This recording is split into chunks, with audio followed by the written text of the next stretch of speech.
Hello, welcome to Bored and Confused, where I review shows based on two criteria. One, was I bored? Two, was I confused? Today's show is Nightside Songs, playing at the Lincoln Center Theater 3 at the Claire Tow Theater, which is on the roof of Lincoln Center in this little black box theater that they built a few years back. And I love this space. It's very malleable, and they use it to present a lot of experimental and new works. But before I get into this show, please take a moment to like, comment, and subscribe. It helps me grow this channel, helps me to see more theater and tell you all about it. So as you know, if you watch my channel, I like to go into shows knowing nothing. And with Nightside Songs, I went in knowing absolutely nothing. And it wasn't a problem. And that's a good thing. First, a little bit about the development. So this show was developed at the Under the Radar Festival and also had a production at the Philadelphia Theater Company in conjunction with American Repertory Theater. One of the artistic directors at the Philadelphia Theater Company is Taibi Magar, and she is credited as developed with and directed by Taibi Magar in the program, with words and music by the Lazours, which is a brother songwriting and playwriting team of Daniel and Patrick Lazour. And you may know them from their musicals We Live in Cairo, which premiered off-Broadway at New York Theater Workshop and was also developed at American Repertory Theater. It was nominated for Lucille Lortel and some Obie Awards. And also the Lazours have won the Jonathan Larson Grant as well as the Richard Rogers Award. So these guys have some pedigree. Taibi also has some pedigree, being the artistic director of Philadelphia Theater Company. She's also won Lucille Lortel and Obie Awards. So the title of this show comes from a Susan Sontag essay where she refers to illness as the night side of life. So right away, you know this isn't going to be a jazz hand tap dancing kind of musical. This show, we learn at the beginning of the show where we have 5 actors that primarily play one main character but play lots of different characters, and they also speak directly to the audience. They tell us right at the beginning that this show was developed from interviews with people with illnesses and people in the healthcare industry. And it's important to know that, I feel, for this show. This show very much feels like it was built in a rehearsal room. It's directed really well. I love the way she moves the bodies. I love the way they have moments of dialogue in the scenes. Sometimes the actors speak the thoughts of the other characters. We jump back in time at one point to meet the guy who invented chemotherapy. So theatrically, it really is firing on all cylinders, and it feels very inventive in this regard, in the way it's been developed. So what is Nightside Songs about? Well, it primarily follows this character of Yasmine, who very early on in the show discovers that she has breast cancer. And then we follow her through treatment, remission, and then the reoccurrence of the cancer. We also have the people around her doctors, her mother, a love interest that she ends up falling in love with while she has cancer, and he stands by her side. And we also meet people in nurses and other people in the healthcare industry. And it's not so much a narrative piece as it is an examination of the healthcare industry through the situation of this one woman who's going through treatment. As I said, there is a cast of 5, and that includes Robin DeJesus, Brooke Ishibashi, Jonathan Raviv, Kris Saint-Louis, or St. Louis, depending where you're from, and Mary Testa. Love Mary Testa. Love all these people.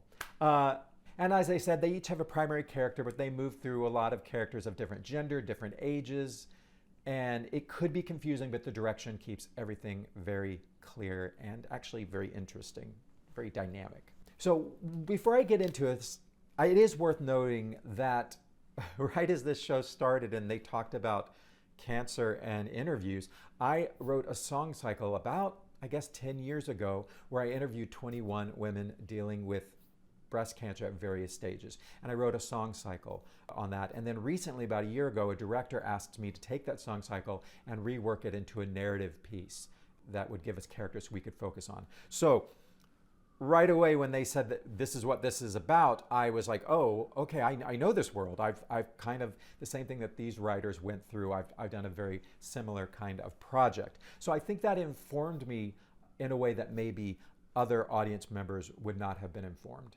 So let me talk about a few positives and negatives. First of all, the positives, the direction is fantastic. The work that Taibi's done, it's just a 90-minute play, but because the show doesn't have a narrative, it is really important that the director keeps it moving, and she does a great job at that and keeping it theatrically interesting, because it is a little bit difficult to connect with these characters on a deep level when we're not doing a narrative piece so much as we're doing more a larger exploration. And I'm sure they had a lot of ideas, and I felt this too when I was putting my piece together.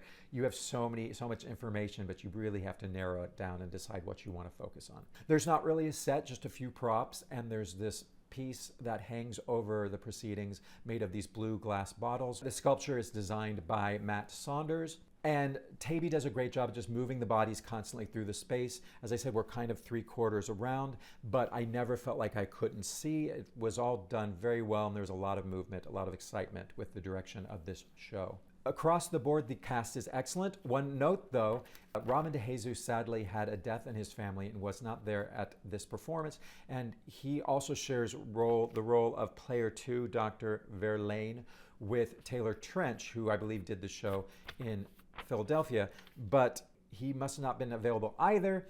So we ended up with a treat of getting Patrick Lazour, one of the writers, was playing the role of Dr. Verlaine. And I think this was only his 4th or 5th time doing it. He had a book handy in case he needed help. And honestly, I didn't mind this. I actually love hearing the writers perform their own work. It's like you're hearing it direct from the source. And Patrick was great, as was the rest of the cast. A special shout out for Mary Testa, who is she has the biggest laugh in the show, as you would expect. And she's able to do so much with just one expression that would probably take many other people a monologue. We get so much from her. She's so great. I just love her, seeing her on stage. Oh, also a shout out to Kris Saint-Louis, who is a multi-instrumentalist, played, I believe, guitar and cello. There's a piano as well, but mainly those are the instruments we hear. And he has this great solo in the middle of the show where he plays the guitar and just sings. He's a great singer, great actor, great instrumentalist, and he's nice to look at as well. What more could you ask for? This score is very folk sounding. It often feels like we're sitting around campfire and singing these songs. And they all are using acoustic instruments such as guitar, cello, and piano. So the score has some genuinely lovely moments to it. So a few issues I had, some negative thoughts. The show keeps a lot of the narrative details kind of vague, especially about the illness. But at the same time, they'll throw a detail like the mother loves to shop at TJ Maxx or something. So it was interesting that we got certain details that helped with the character, but when it comes to Yasmine's illness, we really don't get specifics. And I really wanted the specifics. Maybe that's because I've interviewed women and I wanted to know. I was like, what stage cancer does she have? Has it gone into the lymph nodes? Do they have to remove the lymph nodes? How far has it developed? They really don't give us any of those details. But I was able to glean from the fact that they said she was in remission. And normally when you remove a tumor and they say you're cancer free, if you're in remission, it usually means that you're probably at stage 4 cancer and that it has moved into the lymph nodes or into the bones or the blood. And then it's just about managing the cancer, trying to slow it down to give the person as many years as they can to live. And I feel that was the diagnosis that we had with Yasmine, although they didn't ever really specifically tell us that. Similarly, I was also confused about her final hospitalization. I wasn't sure if they were trying new drugs on her to see if they could put her in remission again, or if she was in hospice. Didn't quite understand. She kept saying she wanted to go home. And I don't know, maybe this was a comment on the healthcare industry and how we just drag out people's lives instead of just giving them a peaceful death. I wasn't really sure why she was staying in the hospital, and really what point she was in her illness and how close she was to death. My biggest structural question for the show is, first of all, why did this story need to be a musical? And also, these songs don't function to develop character or further the narrative. They're really kind of like ruminations on life and illness and death, and they're very folk song, campfire, so they're not really specific about these characters. They're more these general ideas. And they do a very interesting thing with this, is they give us these songbooks at the beginning, and we as an audience sing along to quite a few, maybe like 8 to 10 of the songs of maybe 15 or 16 songs in the show. For maybe 2/3 of them, we sing little parts that they teach to us. And it was an interesting choice. I normally, when I go to the theater, I just want to observe. It's, part of the critic in me too, just wants to sit back, observe it, and have my opinions. I found, at first I was like, oh, I don't want to sing. But then I was like, you know what? The director, the writers want me to sing. They want the audience. So let me sing along, do my best, and see how that affects my experience. And what I felt about this is the songs weren't really doing a lot for the narrative. And I feel like the purpose of these songs was to really show us how dealing with illness in the healthcare system is a communal thing. It affects everyone. And we need to get in there and support each other. That's what they were going for. And I didn't realize to the end, because they tell us. But while I was singing these songs, I was like, why are we singing along? Why are these songs in this play? And at the end, they said in one of their interviews with a doctor, I believe it was, the doctor said that what they thought the show should be about is that it kind of this idea, it takes a community, it takes a village. We all have to work together to help people through these illnesses. And in the play, they said it's as cliche as it sounds, and I thought, I'm not going to disagree with you there. It is a bit cliche. And the experience I had singing the songs is, it did the opposite. It didn't pull me into the show more. It made me think about, maybe because I'm a perfectionist, it made me say like, oh, I want to make sure I'm singing the right lyrics. I want to make sure I'm singing the right notes. And while I'm singing my lines, I can't hear what the other people are singing, what the actors are singing. So it removes me from really appreciating the song as how it fits into the theatrical piece as a whole. That was my experience. Now, if you love a sing-along, you're going to love this because you get to sing 10 songs. Warm up your voices before you go in.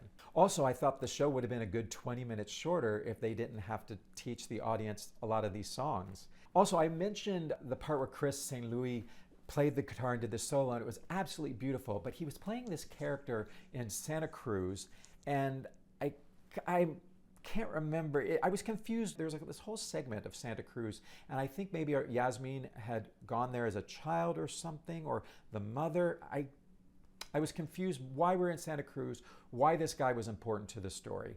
And yeah, but I loved this actor, and I loved his voice, and I loved his playing, and the song was beautiful. So I loved the song. I just didn't understand what we were doing. And one genuinely puzzling song that was included was Cyndi Lauper's Time After Time, which I love that song, but there's a moment where the mother sings it, and I just thought, you're gonna have to pay royalties on that. And the producer in my head went, what? And then also as a writer, I was like, why are you gonna include such a great, well-known pop song that then is gonna be juxtaposed against your folk songs? And then he also said that there was one song in the show that was written by a friend in Brooklyn. And I guess in a way that includes the communal idea of the show, but I just found it odd.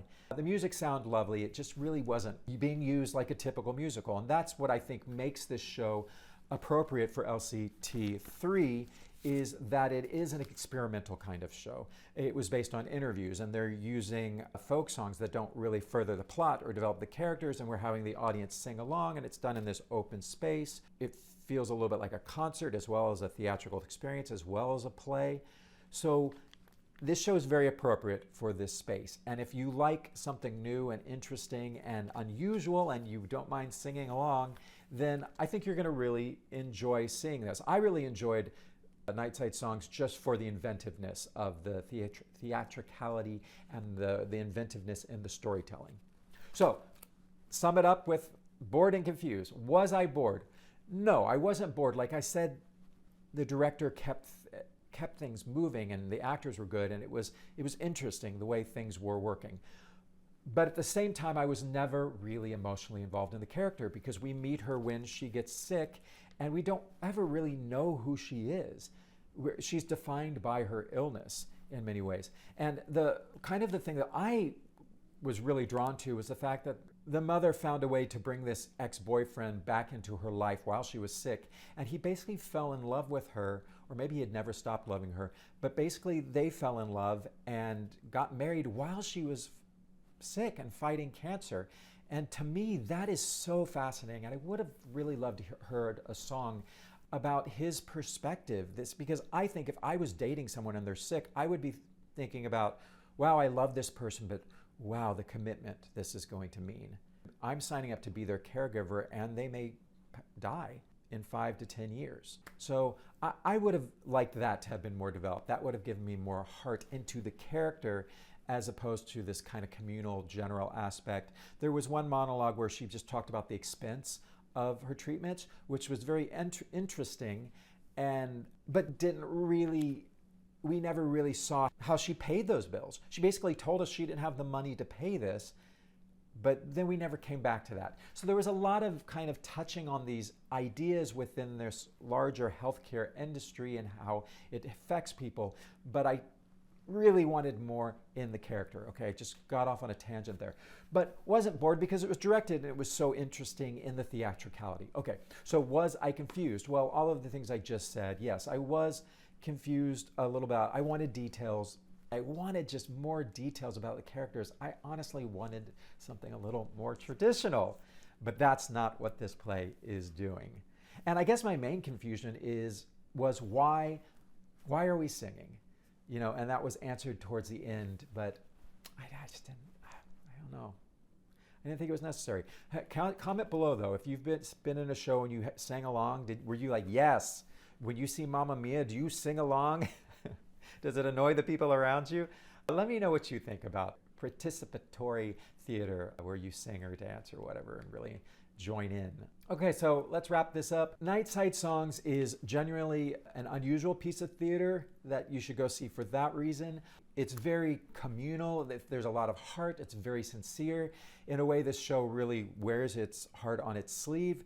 It may feel a little too sentimental for some people, or it may feel a little too earnest for some people. I find the characters all interesting and sympathetic, but I really wanted to get more into their lives and know more about them. So if you get a chance, this is running, I believe, till the 29th of March, so you got a few weeks. Go check out Nightside Songs and let me know what you thought. I was able to get a press ticket for this, but on the website, it's about $39 for the shows at the Claire Tow. This is my first review back after my little 2-month break from doing this. I'm getting back in the saddle right away. I got a bunch of shows lined up. So please like, comment, subscribe, hang around. Let me know what shows you'd like me to check out. And yeah, I'll see you at the next one. Or I won't see you, you'll see me. All right, bye. Don't bore me, don't confuse me. If you do, then you'll lose me. Don't want to drift away, want to stay inside the play. Keep me engaged, keep me amused.